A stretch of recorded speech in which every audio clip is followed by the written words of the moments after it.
Our first speaker is a pioneer in human interface technology.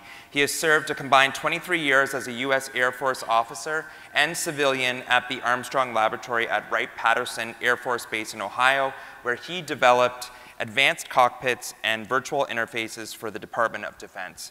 He has been coined the grandfather of virtual reality and is here to talk to you about being the future. Please join me in welcoming Tom Furness to the stage.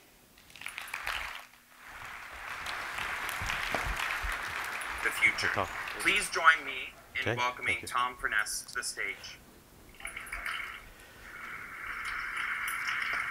Morning, everyone. Good morning. Hi, Tom. Augie. Tom. Yeah. It's lovely to see you. Don't worry, I won't keep you for long. Okay, you're a well, busy man.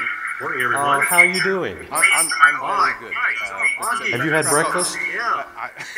I've had a virtual breakfast. Oh, really? You don't not quite you don't as need filling. food?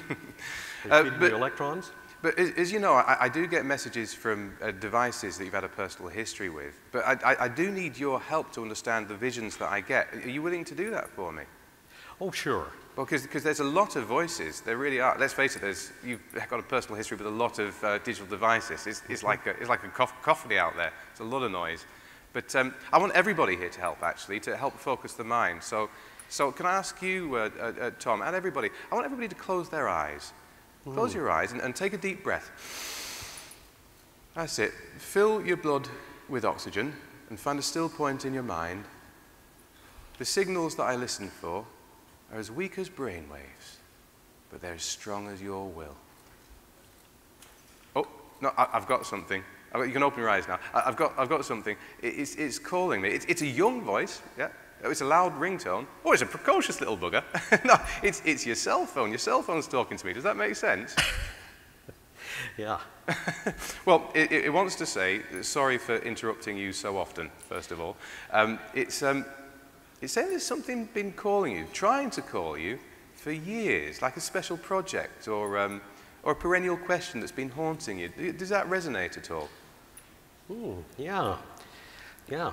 Yeah? Okay. Resonance, coherence. Yeah. Okay. Well, let's go with that.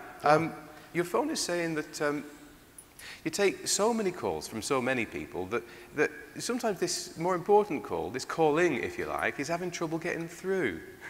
Oh. And now this is ironic because it's so precocious. It's saying it hopes you'll turn it off more often because then you'll be able to turn up that volume on that still voice. Now, I don't know if that makes any sense. It makes none to me whatsoever. Does that speak to you in any way? Oh, yes. I mean, I'm going to use that still voice the whole time. Here. Well, that's great. Well, it's sending you a smiley, so that's nice. All right, so ladies and gentlemen, I give you Tom Furness. Thank you, Augie. Morning, everyone. It's wonderful to be here, and wonderful that you can be sharing breakfast while I'm doing this. So, being the future, what in the world does that mean? Well, I'll talk about that in a few minutes, but I'd like to sort of start at the beginning, at least my beginning. As it turns out, in the 60s, there were sort of three guys.